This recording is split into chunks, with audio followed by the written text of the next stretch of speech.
What is happening here? I watched a video on my phone that showed the inside of my house, specifically our bedroom. I have an app that lets me watch live footage from our security cameras at home. In the video, I saw my husband with another woman. They were too close to each other to just be friends. Then I heard them talking. Are you sure she doesn't suspect anything? Yeah, I've been following your instructions perfectly. She has no idea. She totally believes me. They laughed and playfully jumped onto the bed. I was shocked because the woman with my husband was my own sister. My name is Karen McDougal. I am 53 years old. My husband James is almost 56, and we have been married for 21 years. We don't have children, and it has always been just us two. We had a comfortable life until about 12 years ago when James was diagnosed with early onset dementia. His condition worsened over time. He began forgetting important meetings, how to do his job, and where he placed things. He even had trouble dressing himself and would often bump into things. Once, he left a kettle on the stove, nearly causing a fire.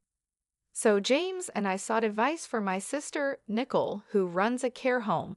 She recommended a hospital where James was diagnosed. He had to retire, and now a caregiver from Nicole's facility visits our home twice a week. These days, I am the main earner in our family, working hard every day. One day when Miss Tom, our regular caregiver, visited, Nicole came with her. She said, "How's James doing? He's your husband, and I'm worried too." Since we started using Nicole's facility, she often stops by to check on us. I left for work knowing James was in good hands. My sister Nicole has looked after him like a brother ever since we got married. She always wanted a big brother when we were kids. She was very upset when James was diagnosed with dementia. Although she's busy, she often checks on us, which I really appreciate. Thanks to Nicole and Miss Tom, I can work peacefully knowing James is safe at home. Without my job, we'd struggle financially, so I'm very grateful to them. However, they can't help on weekends, so I take care of James alone then. I work during the week and care for James on weekends, leaving me no time for myself. I hadn't realized how tired I was, but a nurse at the hospital, who I've known for nearly 12 years, noticed. "Mrs. McDougal, it's tough caring for your husband. You need some time to rest," she told me. I know I can ask Nicole and Miss Tom for emergency help, but I don't want to trouble them more. By the way, there's a new nurse here from a specialized dementia hospital in Kansas City. She might help you. Look, there she is. I looked where the nurse was pointing, and to my surprise, it was Judy, my best friend from college. We hugged and caught up happily. Judy, who played softball in college and still looked sharp with her neat, short haircut, exclaimed, "Karen, you haven't changed at all." "Neither have you, Judy. I'm so glad to see you," I replied. Judy had waited for her children to grow up, divorced, and moved back to her hometown.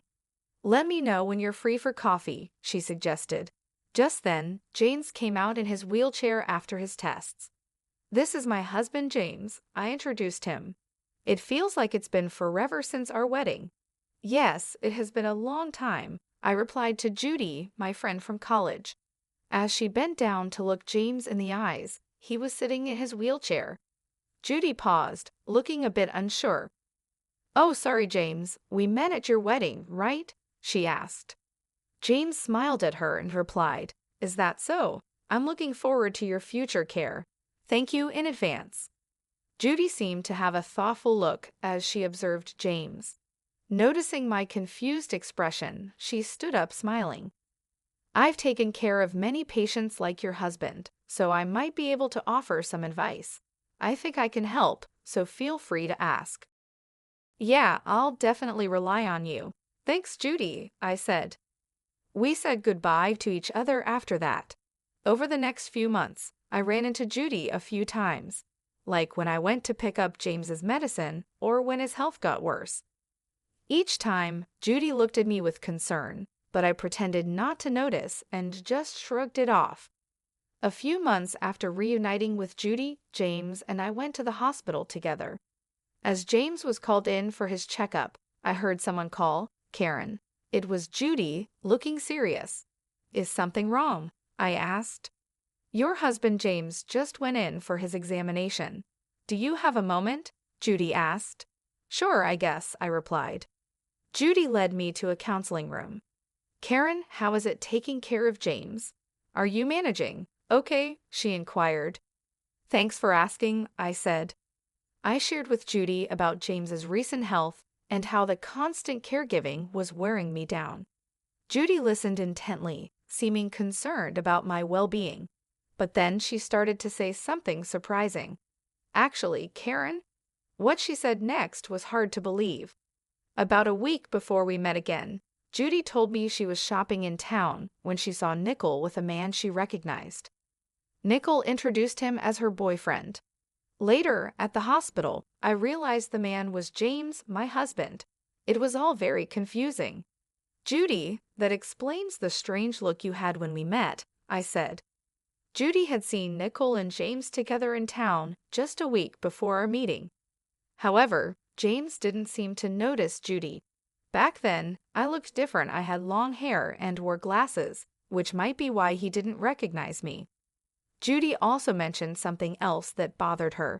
She felt James's behavior at the hospital didn't seem right for someone with dementia. He acted just like someone she had seen at her old job who was faking dementia. The man she saw in town walked confidently and responded clearly, looking perfectly healthy. "Could you have mistaken someone else for him?" I asked. "I don't think so," Judy replied. "You know how James has those distinctive moles under his right eye? The man with Nickel had them too. It's quite a unique feature." Judy realized she might have spoken inappropriately about my husband and apologized. But it was true, James does have those moles, and it's rare for someone else to have the same ones in the same place. Could James have been pretending to have dementia for 12 years and be having an affair with Nickel? The story was hard to believe, but Judy isn't known to lie. "I don't think this hospital is very good," Judy admitted. "The doctors aren't great, and I've heard some bad rumors. It seems odd that they have so many patients. I think you should get James properly checked to see if he really has dementia," she suggested seriously. After hearing what Judy said, I went to a large store and bought a home security camera. I placed it in hidden spots in the living room and bedroom to secretly record what was happening while I was at work. I set it up to connect to my smartphone and checked it during my breaks. Surprisingly, James acted differently than he did around me. He wasn't lost or confused about where things were. He seemed to be living normally. Also, when Miss Tom, the caregiver I had hired for James, came over, there was no sign of her actually taking care of him. Furthermore, I discovered that Nickel had been visiting my house frequently while I was away. The camera also captured their conversations clearly. "You're not getting caught pretending to have dementia, right, James?" "Yeah, because I'm doing just as Nickel suggests, pretending not to know the date or where things are as working perfectly, pretending not to write or go outside, and thinking it's day when it's actually night would be good too. Karen is a trusting person, so I don't think she'll suspect anything. Is Miss Tom okay? Won't she spill the beans?" "Ah, she's fine. She's a single mom with a kid, so she needs the money. I've been giving her a bit more salary, and she's been keeping quiet." After laughing together, they would flirt and head to the bedroom. I was speechless when I saw the footage. I couldn't believe my sister and husband were plotting behind my back, but the evidence was clearly recorded on the camera. Confronted with the undeniable truth, I felt lost. A few days later, I felt the need to talk to Miss Tom, who had been taking care of James. When I contacted her, she said she would be available the following Saturday. I went to her apartment and showed her the footage. She looked defeated, cried, and apologized to me. "What you see in this footage is the truth. I've been deceiving you all this time, and I'm truly sorry. I don't have a license, and I was struggling to find another job. I had no choice but to follow what Nicole said because she offered me a good deal," she confessed. She explained that she was a single mother needing money, but she felt guilty for helping deceive me. Her guilt helped me get her statement. She also gave me copies of receipts, daily reports, and her diary from that time. No matter how much I needed the money, what I did was wrong. I am really, really sorry, she kept saying. Besides the evidence and testimony from Ms. Tom, I gathered more proof by talking to a few people involved and then spoke with my lawyer. I decided it was time to confront James and Nicole. I pretended to go to work like usual, waited near my house, and went back when Nicole arrived, and they were likely together. I caught them off guard, and they panicked. I know everything now, James, I said coldly. He quickly started confessing. It wasn't my idea. Nicole seduced me. She suggested we pretend I had dementia so you would support us. We could meet while you were at work. Even Miss Tom was hired by Nicole as an alibi. Nicole got angry and shouted James was fully involved in the plan, and now he's trying to escape blame. That's cowardly. Shut up. You were the one pushing this idea. As they argued, my heart turned cold watching them blame each other. I had reached my limit with the antics of Nicole and James. Exasperated, I commanded, "That's enough. Both of you, get out." I didn't just speak, I acted, tossing them out of the living room window along with their clothes and Nicole's purse, which were scattered all over the floor. Then, I slammed the window shut. They continued to bang on the glass, pleading for a chance to explain, but I was done listening. I drew the curtains to shut them out completely.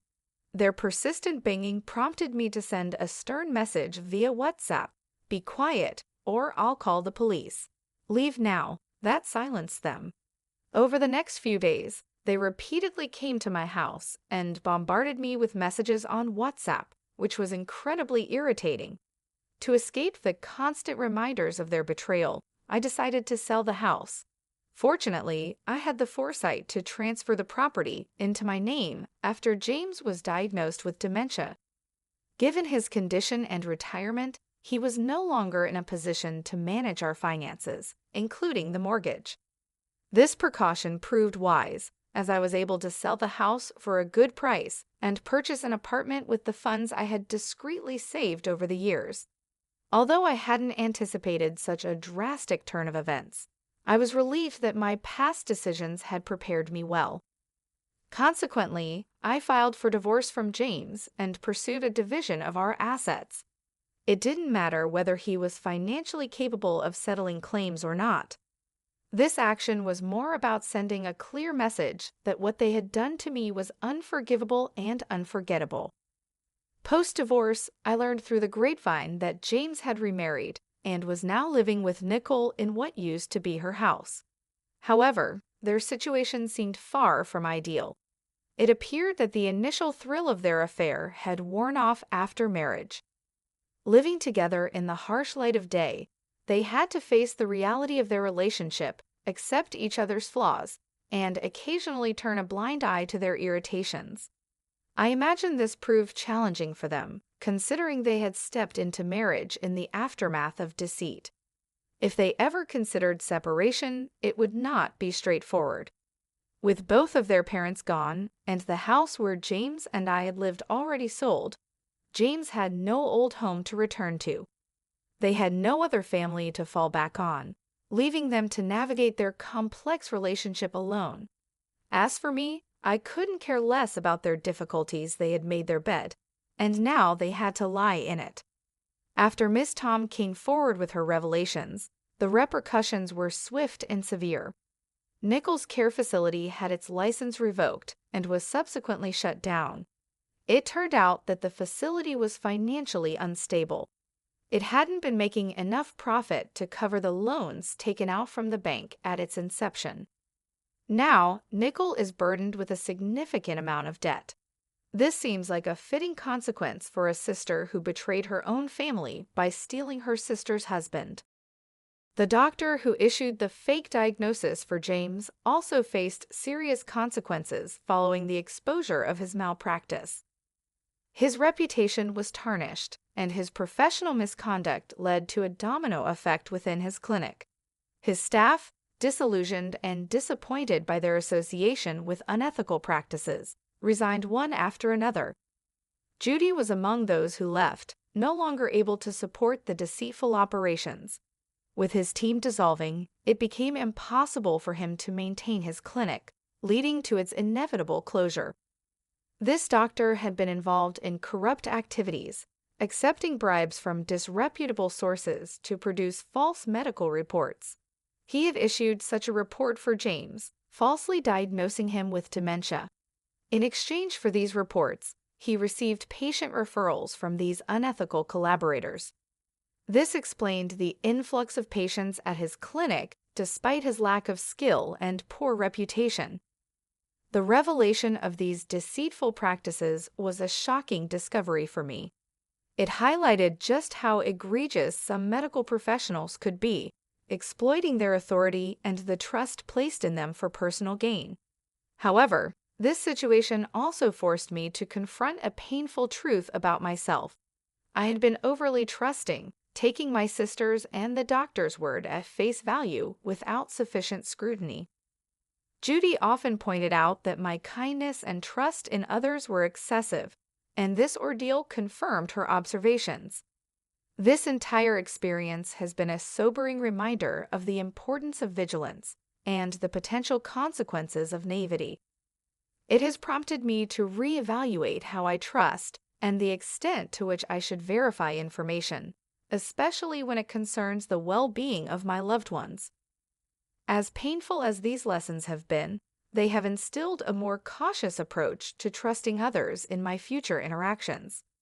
I used to trust people easily, but recent events have taught me the importance of questioning what I'm told and relying more on my own judgment.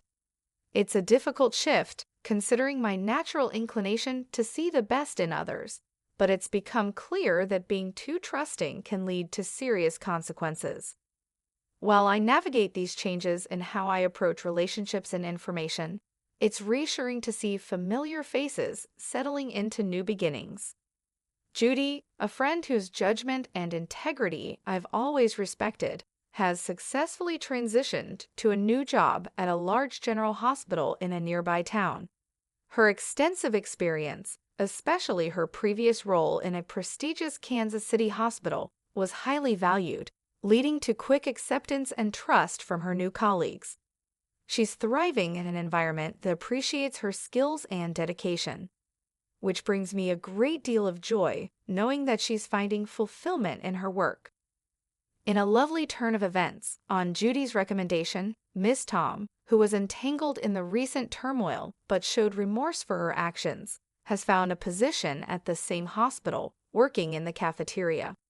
It's a fresh start for her, an opportunity to rebuild her life in a less pressured role, away from the complexities of direct patient care. This chance at a new beginning in a supportive environment might just be what she needs to move forward.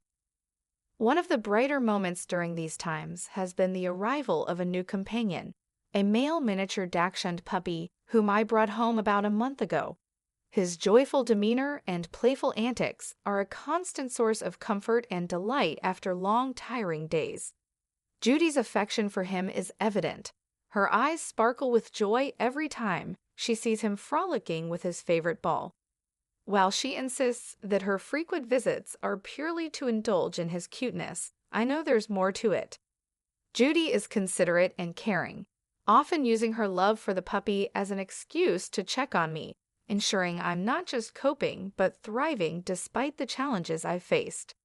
These visits from Judy have become a cherished part of my routine.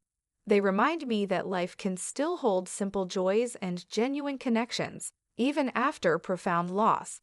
The laughter we share, the quiet moments spent in companionable silence, and the comfort of having someone who understands and supports me unconditionally are invaluable. It has led me to reflect on the unexpected paths life takes us on, and how sometimes the outcome isn't as bleak as it initially seems. Losing my husband in the way I did was devastating, and the betrayal cut deep. However, Finding solace in my friendship with Judy and the unconditional love of my new puppy has given me a renewed sense of purpose and happiness. It's in these small, everyday moments with them that I find strength and recovery. As I adjust to this new phase of life, the idea of living a single life, enjoying the company of my dear friend, and my delightful puppy doesn't just seem bearable, it feels genuinely fulfilling. Perhaps this is what contentment looks like for me now: simpler, quieter, but no less rich in